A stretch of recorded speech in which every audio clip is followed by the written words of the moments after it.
નમસ્કાર. ચાલો આજે આપણે ગુજરાતની એ ધરતી પર ફરીએ જ્યાં સદીઓથી ભવ્ય સ્મારકો અડીખમ ઊભા છે. અને હા, આ માત્ર પથ્થરની ઇમારતો નથી, પણ એમાં તો આખો ઇતિહાસ કંડારાયેલો છે, જીવંત ગાથાઓ લખાયેલી છે. તો સવાલ એ થાય છે કે આ પથ્થરોમાં આખરે એવી કઈ વાર્તાઓ છુપાયેલી છે? એમની દરેક કોતરણી, દરેક સ્તંભ અને દરેક દિવાલ આપણને શું કહેવા માંગે છે? ચાલો આજે આ જ રહસ્યને ઉકેલવાની કોશિશ કરીએ. આપણી આ સફરની શરૂઆત કરીએ હજારો વર્ષ પાછળ જઈને, પ્રાચીન સંસ્કૃતિના છેક મૂળ સુધી, જ્યાં ગુજરાતની જમીન પર દુનિયાની સૌથી જૂની સંસ્કૃતિઓમાંથી એક પાંગરી હતી. એ સમયે અહીં બે મોટા મહાનગરો હતા. એક કચ્છમાં આવેલું ધોળાવીરા, જે પોતાના જબરદસ્ત વોટર મેનેજમેન્ટ માટે જાણીતું હતું, અને બીજું લોથલ, એક એવું ધમધમતું બંદર જેણે પ્રાચીન ભારતને આખી દુનિયા સાથે જોડી રાખ્યું હતું. વિચાર તો કરો, ધોળાવીરાના લોકોએ એવા સૂકા પ્રદેશમાં વરસાદના એક એક ટીપાને સાચવવાની કળા શોધી કાઢી હતી. આ બંને જગ્યાઓ એ વાતનો પુરાવો છે કે ગુજરાત એ જમાનામાં પણ કેટલું વિકસિત અને ગ્લોબલ હતું.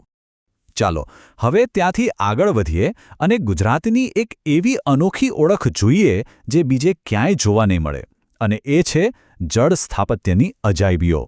આ કંઈ ખાલી પાણી ભરવાની જગ્યાઓ નહોતી, એનાથી ઘણું બધું વધારે હતું.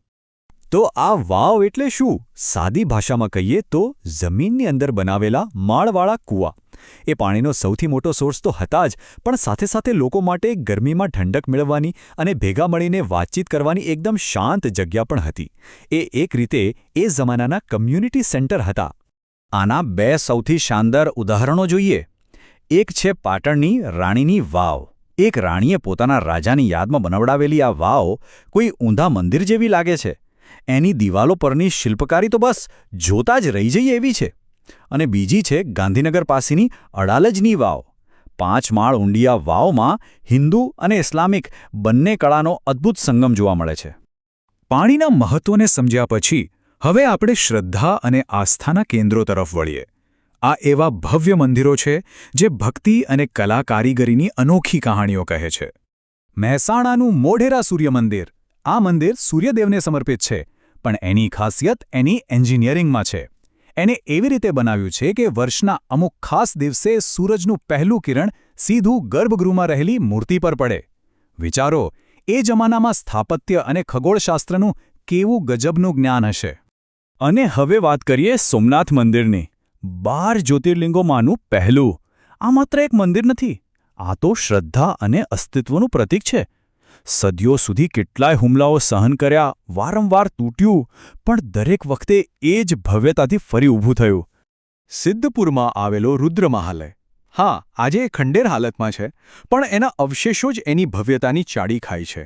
એને બારીકમાં બારીક કોતરણી અને વિશાળ કદ જોઈને આપણે કલ્પના કરી શકીએ છીએ કે પોતાના સમયમાં એ કેવું અદ્ભુત હશે. એક બહુ સરસ વિચાર છે કે શરીર એક મંદિર છે, અને આ જ વિચારને જીવંત કરતું એક સ્થળ છે પોરબંદરનું કીર્તિ મંદિર. આ મહાત્મા ગાંધી અને કસ્તુરબા ગાંધીને સમર્પિત એક સ્મારક છે, જે શ્રદ્ધા અને સ્મરણના એક નવા જ સ્વરૂપને રજૂ કરે છે. ચાલો હવે ઇતિહાસના એક એવા વળાંક પર જઈએ જ્યાં બે મહાન સ્થાપત્ય પરંપરાઓનો સંગમ થયો. આ એ સમય હતો હિન્દ ઇસ્લામિક કળાનો, જેણે ગુજરાતની સ્થાપત્ય ઓળખને એકદમ નવો જ ઓપ આપ્યો. તો આ હિન્દ ઇસ્લામિક સ્થાપત્ય શૈલી છે શું? બહુ સિમ્પલ છે.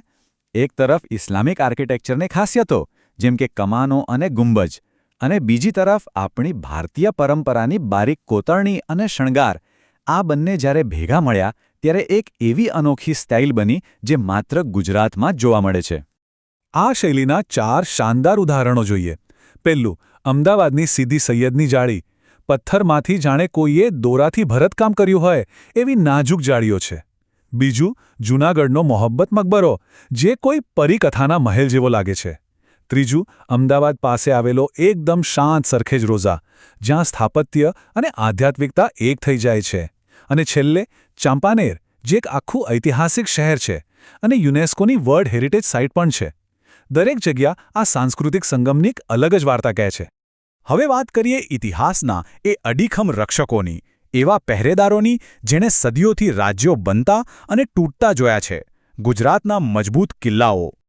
ચાલો બે મુખ્ય કિલ્લાઓને સરખાવીએ. એક તરફ છે જૂનાગઢનો ઉપરકોટ કિલ્લો. એની અંદર ગુફાઓ, વાવ, મસ્જિદ, જાણે એક આખું શહેર વસેલું હતું. તો બીજી તરફ છે કચ્છનો લખપતનો કિલ્લો, જે વિશાળ રણ પર નજર રાખતો હતો. બંનેની જગ્યા અને કામ તદ્દન અલગ હતા. ઉપરકોટનો કિલ્લો 2000 કરતાં પણ વધારે વર્ષોથી ઇતિહાસના મૂક સાક્ષી તરીકે ઊભો છે. વિચારો, આ કોઈ નાનો સમયગાળો નથી.